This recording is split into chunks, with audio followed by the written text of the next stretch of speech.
సిరాజ్ కేసులో సంచలన విషయాలు బయటకొస్తున్నాయి. ఉగ్రకుట్ర మూలాలు విదేశాలకు విస్తరించాయని గుర్తించారు. దీంతో ఎన్ఐఏ ఈ కేసుపై దర్యాప్తు ముమ్మరం చేసింది.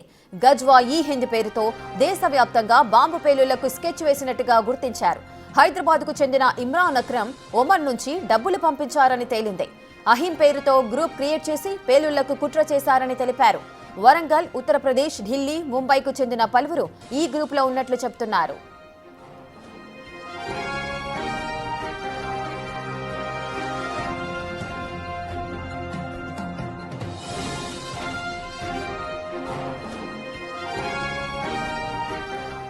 సిరాజ్ కేసులో సంచలన విషయాలైతే బయటకొస్తున్నాయి. ఉగ్రకుట్ర మూలాలు విదేశాలకు విస్తరించాయని గుర్తించారు ఎన్ఐఏ అధికారులు.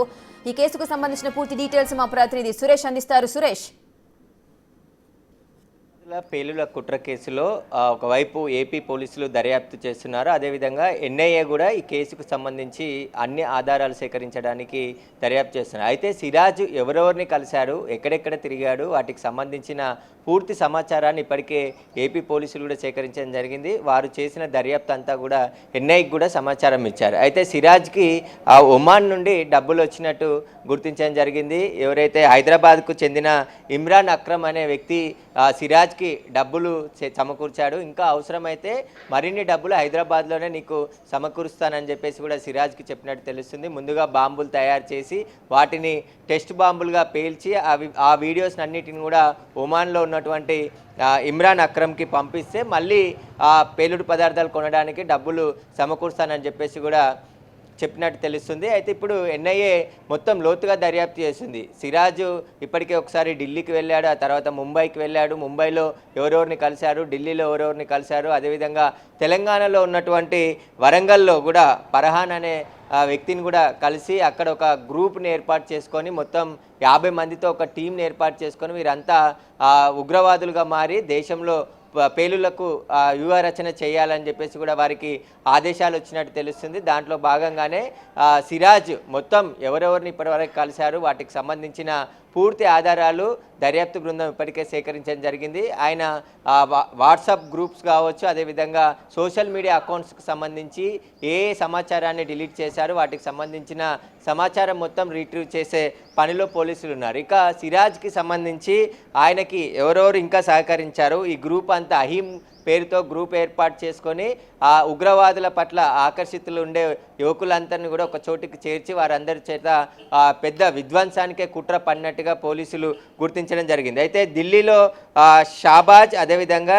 జిషాన్ ఇద్దరిని కలిసేందుకు సిరాజ్ ఢిల్లీ వెళ్ళాడు. కానీ ఢిల్లీ వెళ్ళిన అప్పటికే వాళ్ళిద్దరు కూడా విదేశాలకు వెళ్ళిపోయినట్టు చెప్తున్నాడు. కాబట్టి వాళ్ళని కలవకుండానే తిరిగి మళ్ళీ హైదరాబాద్కు వచ్చినట్టు తెలుస్తుంది. అయితే ఢిల్లీకి చెందిన ఇద్దరు కూడా ఇప్పుడు దేశం విడిచి వెళ్ళిపోయినట్టు ఎన్ఐఏ గుర్తించింది. అయితే ఇక ఢిల్లీకి, ముంబైకి ఎన్నిసార్లు వెళ్ళాడు, ఇప్పటికే 2 సార్లు వెళ్ళినట్టు పోలీసులు గుర్తించారు. గతంలో ఇంకా ఎన్నిసార్లు వెళ్ళుంటాడు, వాటికి సంబంధించిన పూర్తి వివరాలను కూడా పోలీసులు రాబడుతున్నారు. ఇటు ఎన్ఐఏ కూడా దర్యాప్తు చేస్తుంది. అయితే ముంబైలో అద్నాత్ ఖురేషి, దిల్షాన్, మెహిం షైక్, జసీర్, అదే షాజాజ్, అమీర్ అన్సారీ మరికొందరిని కూడా సిరాజ్ ముంబైలో కలిసినట్టుగా ఇప్పటికే పోలీసులు గుర్తించడం జరిగింది. ఇక వరంగల్ జిల్లాకు చెందిన ఫర్హాన్ని కూడా ఎన్ఐఏ అధికారులు అదుపులోకి తీసుకున్నారు. మొత్తం ఆన్లైన్ ద్వారానే, ఎందుకంటే ఇన్స్టాగ్రామ్ అదేవిధంగా చాట్‌జీపీటీ ఇలాంటి సోషల్ మీడియా అకౌంట్స్ ద్వారా ఎప్పటికప్పుడు సమాచారం తీసుకొని వారితో టచ్లో ఉన్నట్టు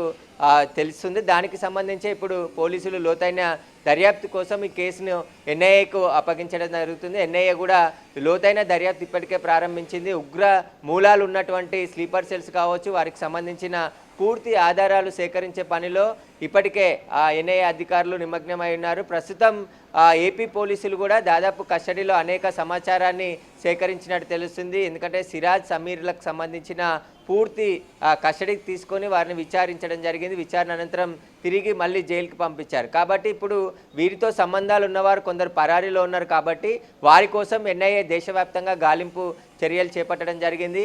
ఒక్కొక్కరుగా ఉగ్ర లింకులు ఉన్నటువంటి స్లీపర్ సెల్స్ కావచ్చు, ఇంకా మిగతా వారందరూ కూడా బయటపడుతున్నారు. కాబట్టి వారికి సంబంధించిన సోషల్ మీడియా అకౌంట్స్ ఇప్పుడు చాలా కీలకంగా ఉండబోతున్నాయి. ఎందుకంటే సోషల్ మీడియా అకౌంట్స్ ద్వారానే విదేశాల్లో ఉన్నటువంటి ఒమన్లో ఉన్న ఇమ్రాన్ అక్రమ్కి సంబంధించి ఆయన డబ్బులు సహాయం చేయడం, అవసరమైన డబ్బులన్నీ మళ్ళీ హైదరాబాద్లోనే సమకూరుస్తానని చెప్పడం, అతనికి సిరాజ్కి లింక్ ఏ విధంగా ఏర్పడింది, ఎవరి ద్వారా అతను టచ్లోకి వెళ్ళాడు, ఈ వ్యూహరచన ఉంది. ఎందుకంటే దేశంలో భారీ పేలులకు కుట్ర పన్నారు, వీటి వెనకాల ఉన్న ఉగ్ర సంస్థలు ఏంటి అనే దానిపై కూడా ఎన్ఐఏ ఇప్పటికే లోతైన దర్యాప్తు ప్రారంభించడం జరిగింది.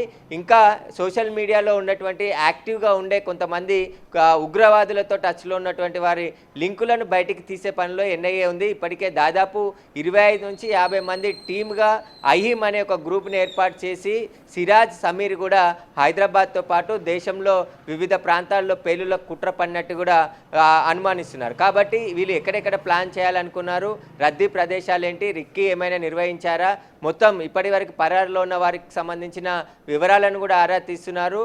తెలంగాణ ఇంటెలిజెన్స్తో పాటు ఏపీ కౌంటర్ ఇంటెలిజెన్స్ అధికారులు అప్రమత్తతతో పెద్ద ఉగ్ర ముప్పునే తప్పిందని చెప్పుకోవచ్చు. ఎందుకంటే ముందస్తు సమాచారంతో వీరిని అరెస్ట్ చేశారు కాబట్టి ఈ పేలుళ్లకు సంబంధించిన విషయం అంతా కూడా బయటికి వచ్చింది. ఇప్పుడు సిరాజ్, సమీర్కి సపోర్ట్ చేసినటువంటి వారందరినీ కూడా వెతికే పనిలో ఎన్ఐఏ ఉంది. Right, thank you Suresh, thanks for the live details. ఇక సిరాజ్ కేసులో సంచలన విషయాలు అయితే బయటకు వస్తున్నాయి. ఉగ్రకుట్ర మూలాలు విదేశాలకు విస్తరించాయని ఎన్ఐఏ అయితే గుర్తించింది. ఇక గజ్వా ఈ హింద్ పేరుతో దేశవ్యాప్తంగా వీరంతా కూడా బాంబు పేలులకైతే స్కెచ్ వేశారు. ఇంకా లోతుగా అయితే విచారణ చేస్తోంది ఎన్ఐఏ. ఇక ఈ విచారణలో ఇంకా ఎటువంటి నిజాలు బయటకు వస్తాయనేది వేచి చూడాల్సి